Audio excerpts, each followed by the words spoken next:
Mia Roma comedy show. Yeah. Got a great crowd. We're gonna have some fun tonight. How was that? Everybody have a good week? No? Yeah, I thought it was pretty terrible myself. Like, has anybody else been stuck in that traffic all week too? Wow. I learned something about myself. I've got a bit of a road rage problem. Like, I'm pretty sure they can take everything they teach in driver's ed, throw it out, and concentrate on how to merge onto the goddamn highway. It's ridiculous. Yes, I'm sorry. It's like, if I'm gonna make a right turn, I get in the right lane ahead of time. I don't take some suicide dive over 3 lanes at the last second. It's ridiculous. Or like, have you ever been on the freeway waiting to get on another freeway? Just waiting for like 10 minutes, all of a sudden the last second, somebody cuts right in front of you? Yeah, I lose my shit. I just go into this intense fantasy where I'm like, okay, I'm not going to my job today. I'm just gonna follow this person around all day, cutting them off repeatedly.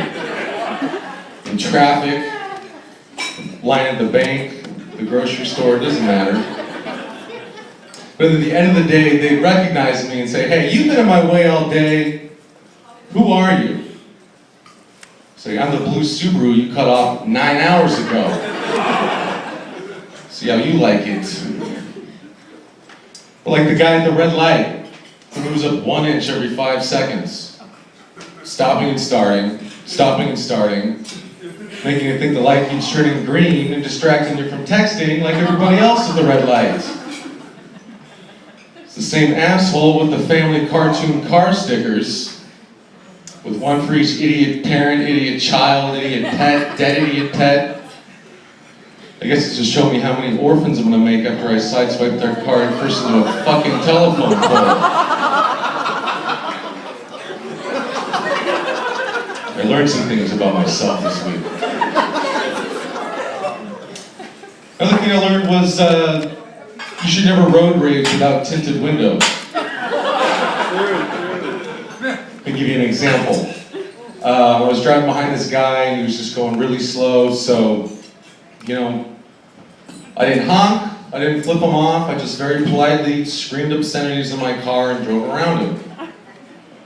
So I get up to the red light and I can just feel shit's about to go down. And sure enough, the guy pulls up right next to me and he's screaming something, so I roll my window down and he says, saving a lot of time there, big mouth? Big mouth? Why are you calling me big mouth, sir?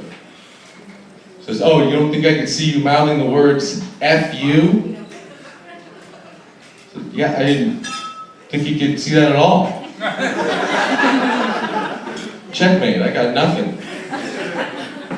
So I just drove away, and I started thinking, now wait a second, this guy's going around driving like shit on purpose, and then watching for people to get mad at him and then yelling at them. That's incredible. It's like I just met myself in the future.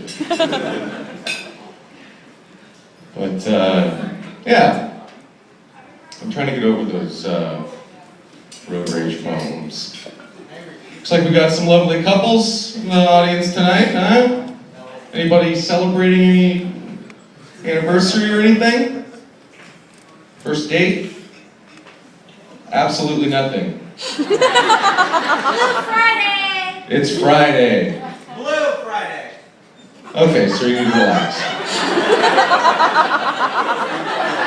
Just take it easy.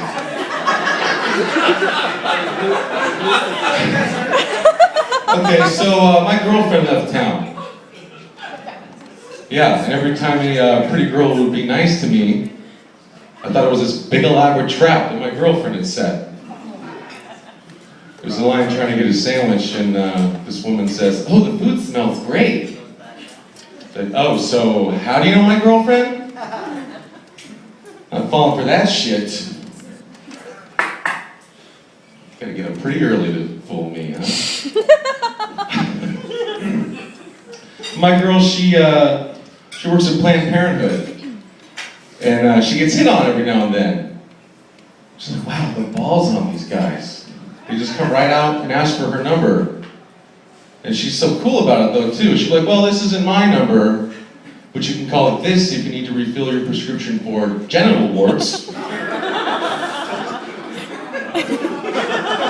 awesome.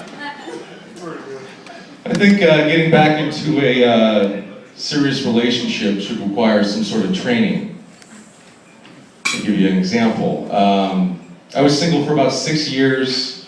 I never had to deal with a woman during the special few days she has every month.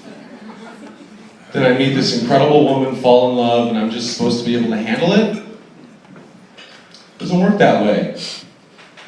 I woke up in our bed alone one night, and I walked out to the couch and I found her crying. Like, oh my God, babe, are you all right? She goes, no, actually, when you came home, when I came home from work today, you weren't really paying me much attention when you were doing the dishes, doing the laundry, and cooking us dinner.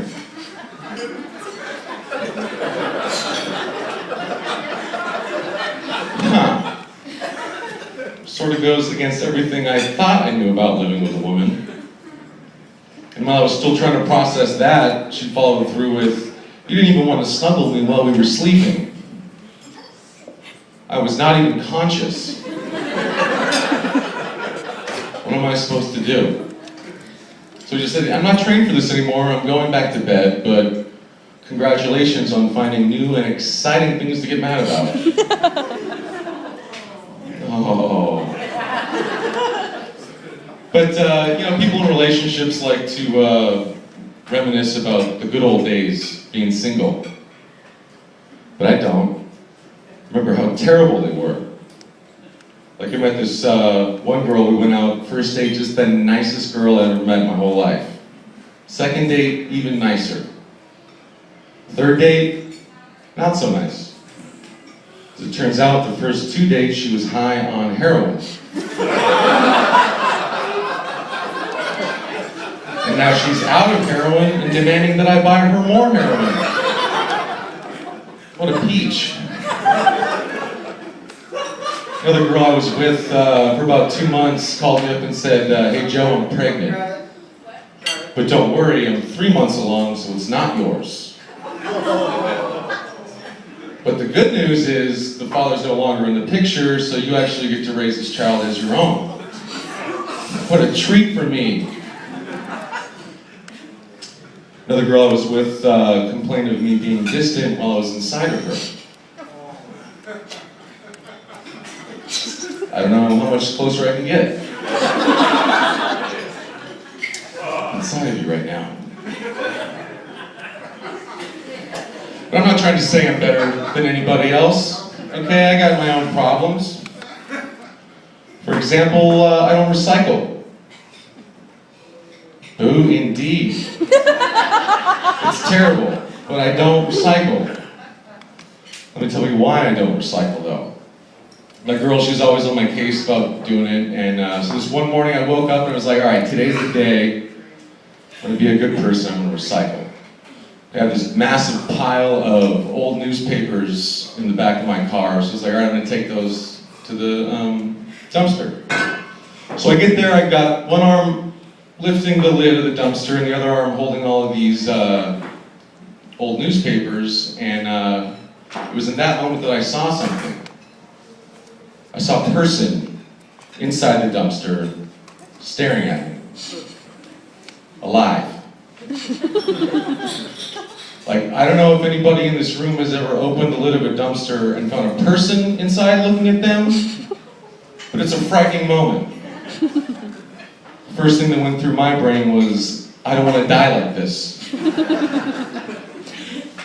Then I noticed that this person was not alone in the dumpster. Yeah, there was 2 homeless people making sex to each other in a dumpster. Looking at me. And you gotta realize time had slowed down at this point. So I'm still halfway throwing this big pile of newspapers, and I hit this fucker right in the face.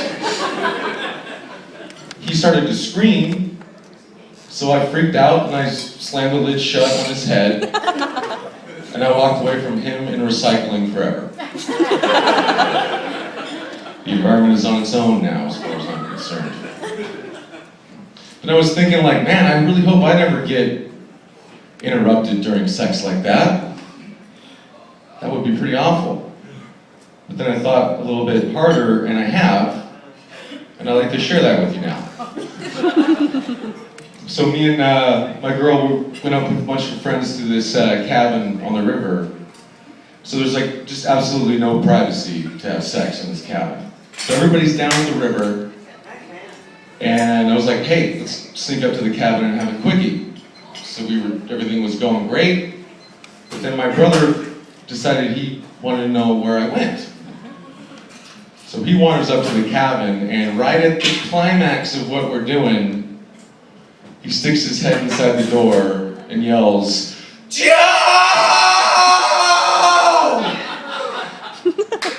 The entire time, I had an orgasm. Yeah. I don't know if your brother has ever screamed your name when you're coming, but it feels good, but it doesn't. Okay. We got a great show for you tonight. You guys ready for your first comedian? All right. So this guy is a good buddy of mine. He's pretty much every comic in town's favorite comedian. Please give it up for Albert Kirshner, everybody.